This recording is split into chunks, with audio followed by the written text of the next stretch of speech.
Bonjour à tous et à chacun. Voici le texte de Victor Hugo dont je vous avais parlé, Mélancolia, texte écrit en 1856. Donc c'est un poème assez long. Donc ici j'ai choisi un extrait d'une trentaine de lignes. Et voilà, je vais commencer par vous le lire et puis ensuite on va travailler dans le détail. Où vont tous ces enfants dont pas un seul ne rit? Ces doux êtres pensifs que la fièvre maigrit, ces filles de 8 ans qu'on voit cheminer seules, ils s'en vont travailler 15 heures sous des meules. Ils vont de l'aube au soir faire éternellement, dans la même prison le même mouvement.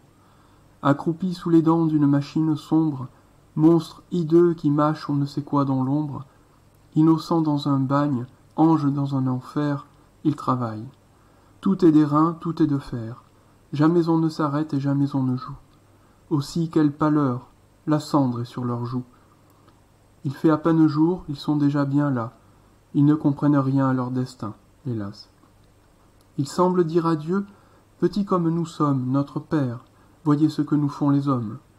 Ô servitude infâme imposée à l'enfant, rachitisme, travail dont le souffle étouffant défait ce qu'a fait Dieu, qui tue, œuvre insensée, la beauté sur les fronts, dans les cœurs la pensée, et qui ferait, c'est là son fruit le plus certain, d'Apollon un bossu, de Voltaire un crétin.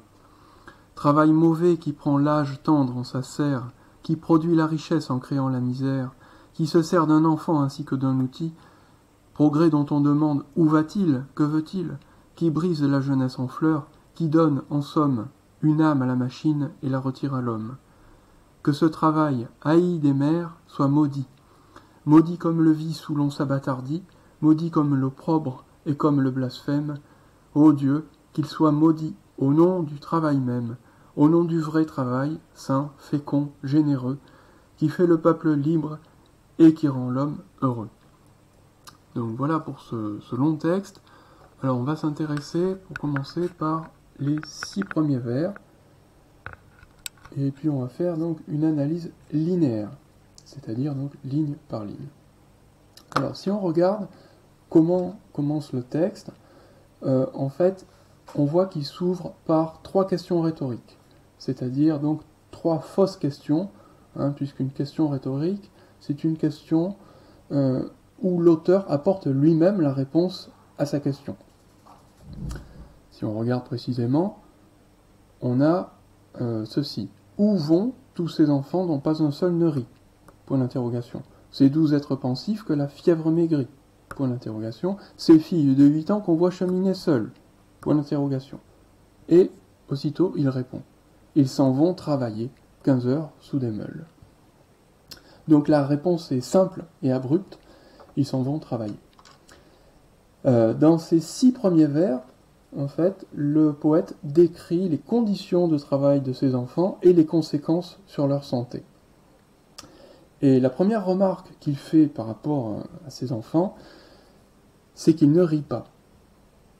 Où vont tous ces enfants dont pas un seul ne rit? Souvenez-vous des photos que nous avons vues avec Lewis Hine, où l'on voyait effectivement des visages graves, les visages de ces enfants aux États-Unis. Eh bien on retrouve la même chose. Alors Hugo n'a pas connu Lewis Hine et ses photos, mais pourtant ce qu'il décrit dans son texte, dans son poème, correspond assez exactement à ce que l'on peut voir sur les photos de Lewis Hine. Donc pas un seul ne rit. Effectivement, on leur a volé leur rire, on leur a volé leur enfance, et ce travail auquel ils sont soumis leur a fait perdre définitivement toute forme de joie. Alors, continuons. Ces doux êtres pensifs que la fièvre maigrit, ces filles de 8 ans qu'on voit cheminer seules. Victor Hugo nous dit, la première chose qu'il nous dit, c'est que ce travail détruit la santé de ses enfants. Ils sont amaigris et ils ont la fièvre. On verra un peu plus loin dans le texte que l'auteur parle de rachitisme. Le rachitisme, c'est une maladie liée à une carence en vitamines et qui fait que le le squelette en fait des enfants s'abîme au fur et à mesure et que la croissance des enfants se retrouve en péril. Donc c'est un travail vraiment qui met en danger la santé en fait des enfants. Ensuite, il décrit plus précisément les conditions quotidiennes de leur travail. Ils s'en vont travailler 15 heures sous des meules. Ils vont de l'aube au soir faire éternellement dans la même prison le même mouvement. Donc en 3 vers, l'auteur nous dit à la fois quelle est la durée de travail, 15 heures par jour, de l'aube au soir, et pour faire quelle tâche? Eh bien pour faire une tâche répétitive, pour faire éternellement le même mouvement. Il ne faut pas oublier qu'en 1856, peu à peu dans les usines se met en place le travail à la chaîne.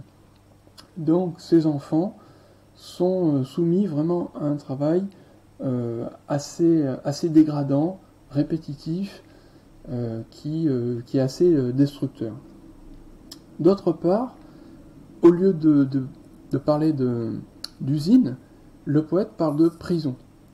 Alors, ces enfants ne sont pas vraiment dans une prison, mais en fait, il utilise la métaphore de la prison pour parler de leur lieu de travail.